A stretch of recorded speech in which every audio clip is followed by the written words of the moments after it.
In the 3 years I've been on air here at MSNBC, I've talked a lot about the things Donald Trump has said and done and been credibly accused of doing. So much that it often all just runs together and we sometimes end up losing a sense of just how bad it all is.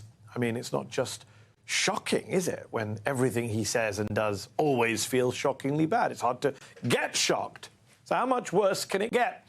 Well, for the answer to that, don't just listen to Trump right now. Listen also to the people Trump might hire to execute his second-term agenda. People like this guy. We're going to fire a lot of people in the executive branch and the deep state. We're going to indict Joe Biden and Hunter Biden and James Biden and every other scumball, sleazeball Biden. We're going to deport a lot of people, 10 million people and growing, anchor babies, their parents, their grandparents. We're going to put kids in cages. It's going to be glorious. We're going to detain a lot of people in the D.C. Gulag and Gitmo. I'm going to recommend a lot of pardons. Every January 6th defendant is going to get a pardon. Scary, dystopian stuff, I think we can all agree, but also the scary stuff you hear a lot out of the thirsty Trump devotees who desperately want to make 2025 authoritarianism happen. So who is that guy who thinks it'll be glorious to put kids in cages, I hear you ask? Just some rando with a podcast trying to draw more crypto and survival seed advertisers? Sadly, no. He's Mike Davis, a conservative lawyer and activist with a serious inside track to a top job under a President Trump 47 at the Justice Department. A top job with power over prosecutors and investigators and armed agents. In fact, that interview with him I just showed you, that was a job audition of sorts. Let me start the tape a few seconds earlier. During my 3-week reign of terror as Trump acting attorney general, before I get chased out of town with my Trump pardon, I will rain hell on Washington, D.C. We've talked about this, Ben. I have 5 lists ready to go, and they're growing. List number 1, we're going to fire. We're going to fire a lot of people. Okay, but still, there are a lot of random white guys with law degrees out there going full MAGA and trying to ingratiate themselves with Donald Trump ahead of a possible second term. Thinking of you, Jeffrey Clark.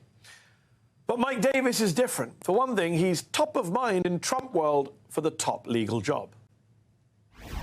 There's a couple people that you could put in positions like that. You know, we talk about Mike Davis as Attorney General. Like Mike Davis, and Kash Patel be like interim AGs. And he got a shout out in a recent TV appearance by Steve Bannon. You think somebody that's struggling? You think somebody that's struggling right now in the economy cares about firing random deep state people, indicting Joe Biden's there's many things brother, Tim, deporting did people? I say that's all they're going to do? That's Mike Davis will probably be the Attorney General.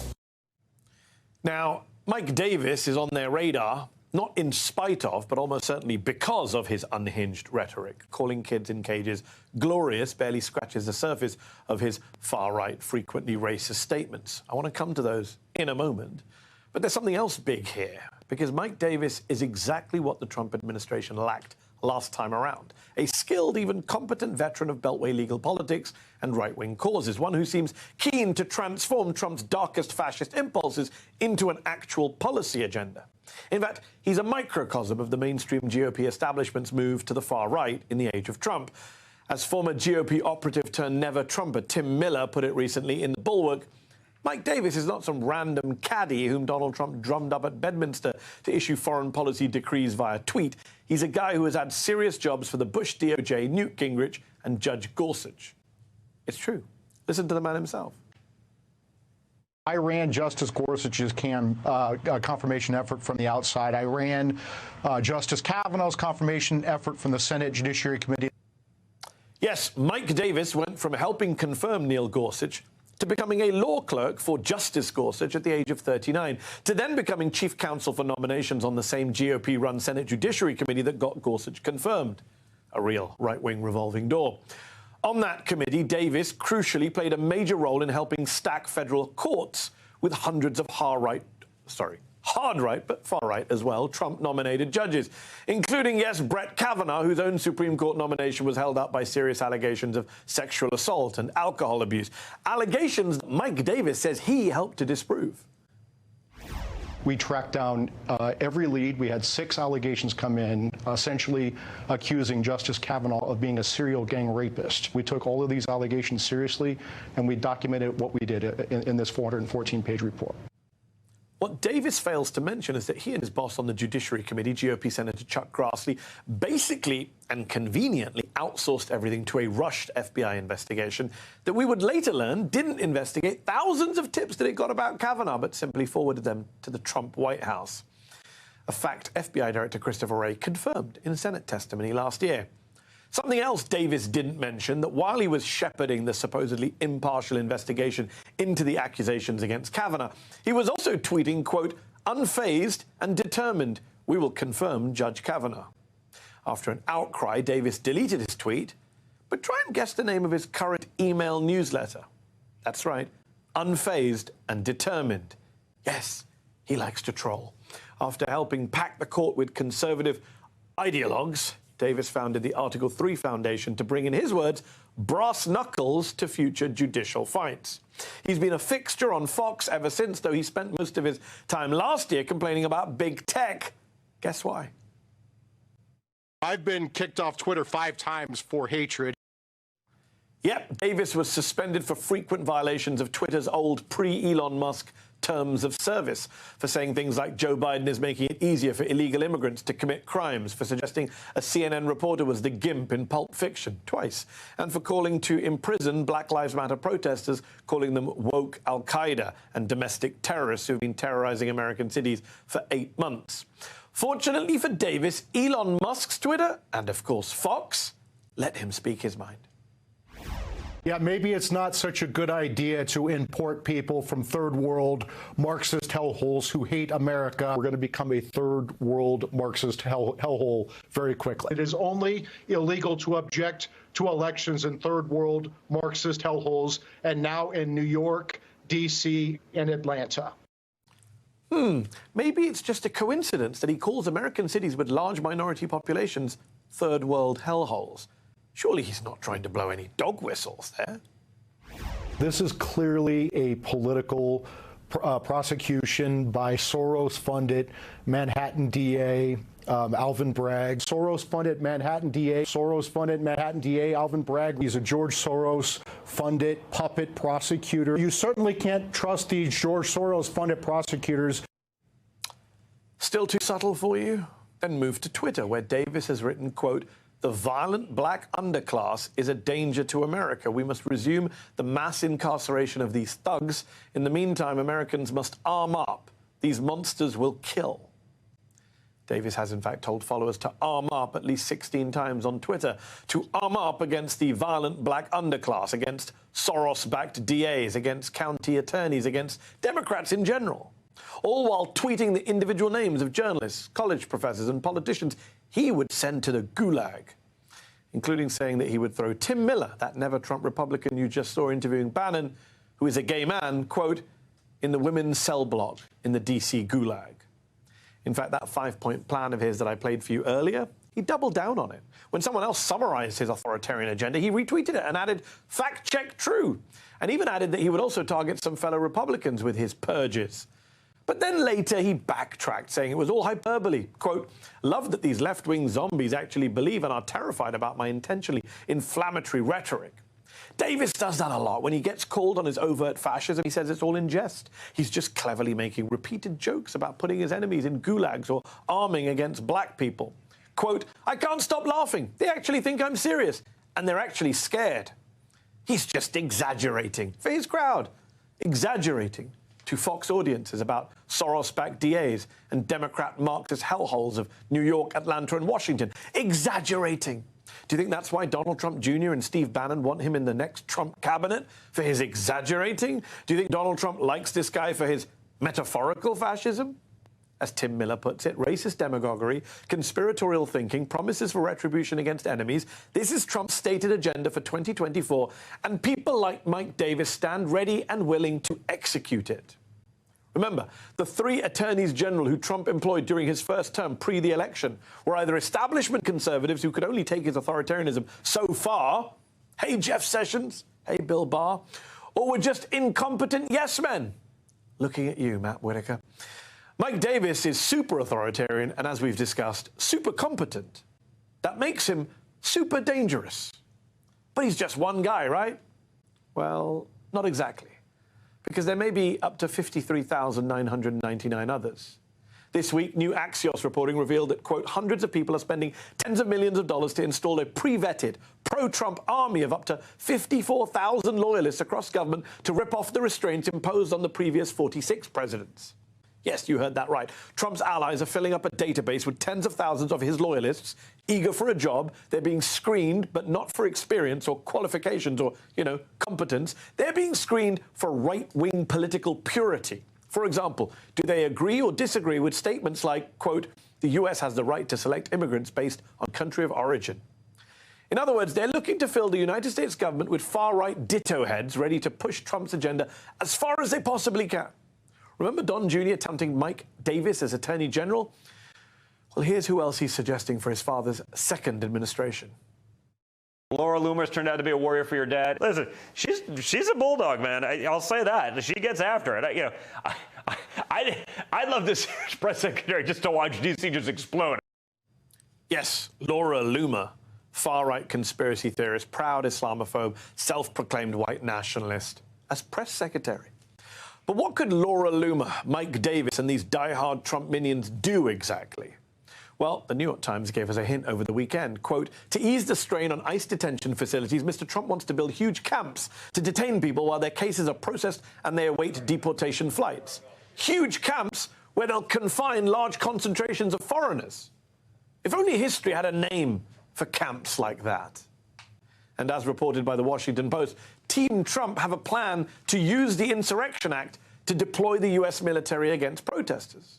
The Post says Trump has also talked about prosecuting his critics like President Biden or his own former Attorney General, Bill Barr. Hey, maybe he can ask AG Mike Davis to send them to Gitmo. Look, the former and possibly next president of the United States and his acolytes are openly threatening to unleash an American fascism on the American people. But you don't have to just read or believe the reporting in Axios or the Times or the Post. The man himself isn't hiding just how authoritarian and, Nazi-like he plans to be. In honor of our great veterans on Veterans Day, we pledge to you that we will root out the communists, Marxists, fascists, and the radical left thugs that live like vermin within the confines of our country. Vermin. As some in our media pointed out, Trump's vermin line and his calls to stop the, quote, threat from within were callbacks to Nazi dictator Adolf Hitler and fascist dictator Benito Mussolini. And get this, when asked about that vile fascist rhetoric, a Trump campaign spokesman told the Washington Post, quote, those who try to make that ridiculous assertion are clearly snowflakes. And, wait for it, their entire existence will be crushed when President Trump returns to the White House.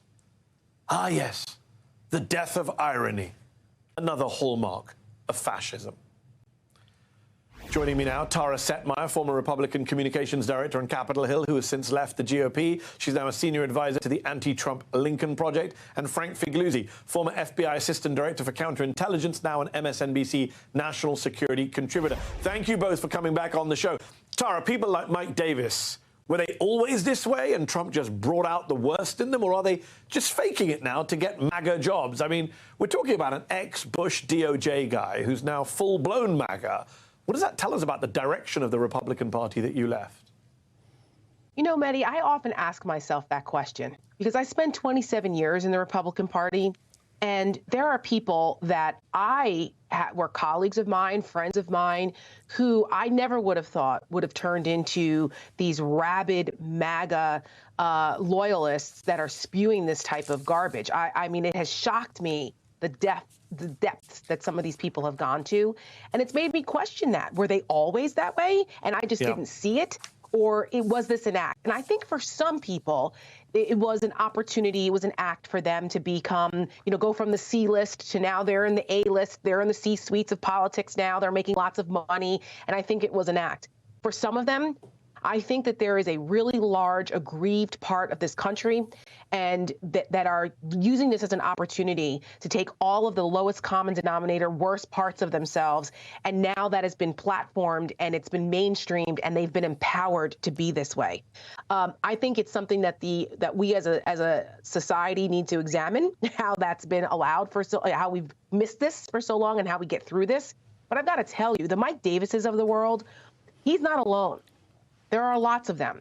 And the fact that he's out here communicating what they want to do and using the terms that he's using, gulag, final battles, reign of terror, punching back. I mean, the violent rhetoric is part of the authoritarian playbook. The fascism is the point now.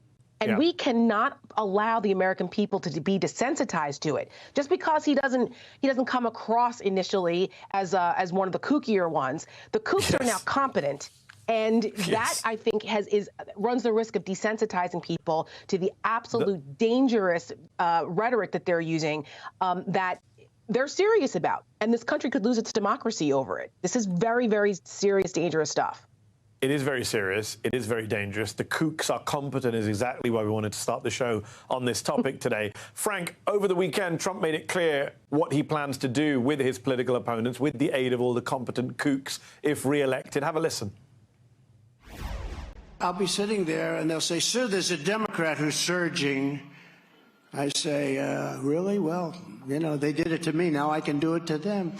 Indict him for walking across the street in an improper manner. And when he gets indicted, he'll go right down the tubes. I mean, Frank, you're hearing it from the man himself. He plans on going after anyone that poses a threat to him, weaponizing the DOJ in the way it hasn't been done so far. It's all projection. How serious should we take this? How scared should we be if Donald Trump has a Mike Davis in the DOJ willing to carry out his boss's fascist instincts in a way that even Bill Barr refused to?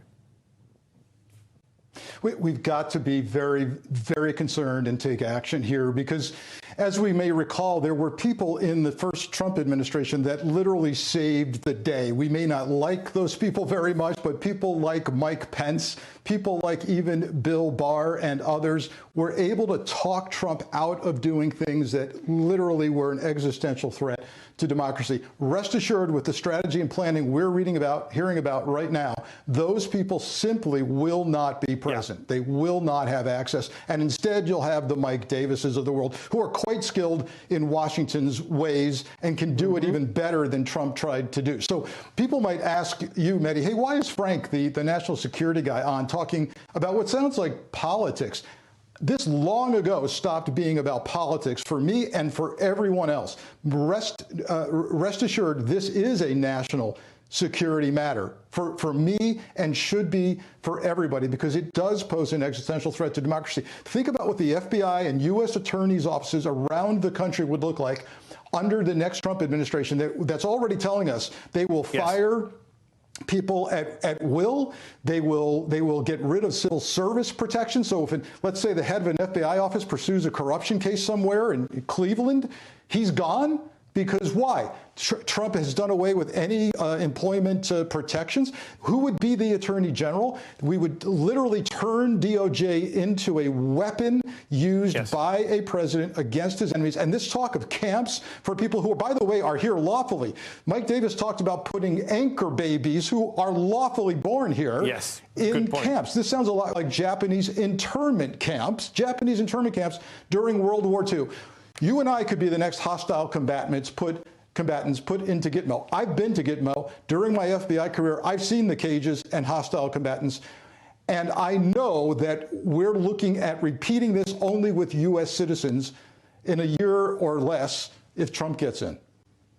I mean, the reason you're here, Frank, is because I'm truly worried as to who the Frank Figliuzzi of the next administration is going to be. What kind of Mike Davis type is going to be assistant director of the FBI and using the FBI to go after Trump's enemies? We've seen the playbook in Modi's India, in Orban's Hungary, in all these places.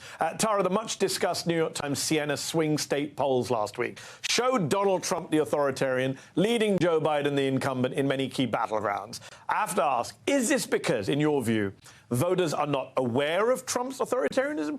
Or is it that a lot of them are quite keen on it? I think it's a combination of both.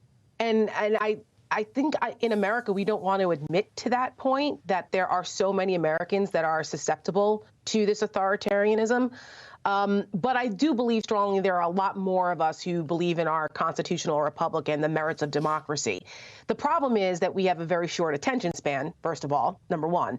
Another problem is a considerable amount of disinformation and manipulation of that information on social media from TikTok on down that is shaping people's behavior.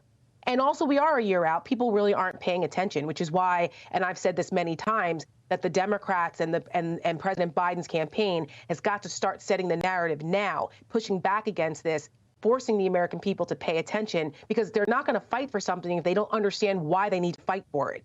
And they don't want, I don't think the American people want to wake up to what Nazi Germany woke up to in the 30s and 40s, or what other countries in the Soviet bloc woke up to when they didn't think that this would be their last free and fair election. It has happened in history before, and we've seen how close we came in this country to it happening again after January 6th. Yeah. I mean, the terminology, right, the loyalty oaths and what you discussed in your monologue in the beginning of pledging loyalty, and that's what the determining factor will be for hiring folks in government. They did this in 1933 in Nazi Germany. They had a civil service law that forced civil servants to have to pledge loyalty in order to keep their jobs. And what did that mean? That meant kicking out Jews. And that, when we talk about camps, there were concentration camps. I mean, this is real. You and I, Mehdi, will be the first ones on barges to get Mo at this point. They would come after everyone who has not bowed down to Trump and his fascism. They're telling us what they're doing. They are telling us. Yes. We're not making it up. And the American people, and we have a responsibility, and all of us that have platforms, to keep drilling this home, that we are not blowing this out of proportion. It's coming out of their own mouths. It certainly is. And I've always wanted to see Cuba, but not from that perspective, for sure. Correct. Frank, earlier we played a clip from Trump's Veterans Day speech where he echoed the rhetoric of fascists like Hitler, who Tara just referenced. And you'd expect the quote-unquote liberal media to be all over that. But that's not what happened. Here's how the New York Times initially covered it, with the headline, "Trump takes Veterans Day speech in a very different direction." They later updated that headline to read, "In Veterans Day speech, Trump promised to root out the left." I mean, not actually that much better. I have to ask you, as someone who's watching the media coverage of this moment, are we still, in 2023, normalizing Trump's fascist and dangerous rhetoric? Yeah, look, this is not a time for civility or restraint with regard to calling out an existential threat to by the way, to the very freedoms that the media relies on to do their job. So the media writ large needs to see it as a threat to them, and then as to the nation. This idea of giving him a platform, not calling him out on everything he's doing. And look, the use of this language is no longer accidental. No one with a straight face can say, oh, I think he accidentally used a terminology that Mussolini and Hitler used. No, that's no accident anymore. And that he's inserted it in a Veterans Day talk also speaks to him courting the armed people in our nation who are trained to do this. We saw them on January 6th. We saw the really high percentage of law enforcement and military in participating and arrested for crimes on January 6th. He knows that. We've been through so-called Cops for Trump's rallies in his first run, and we're going to see this again soon with military. He also posted the vermin line on his Truth Social website, which shows that it was a calculated, deliberate line, not just a rambling, incoherent sentence that he often produces as well. Quick last question. Yes or no to both of you. We saw Trump talk about, if I see a Democrat surging, which implies that he thinks he's going to run again in 2028. If he wins in 24, do you think he'll ever leave office? Tara, yes or no? No. The coup never ended. And if he gets back in office again, he won't leave. Jenna Ellis told us so. Yeah, easy answer. We've already learned this through the Georgia case and the Jenna Ellis tapes. He's not leaving. What a wonderfully optimistic note to end on. Tara Setmeyer and Frank Figliuzzi, thank you for your warnings. Much appreciated.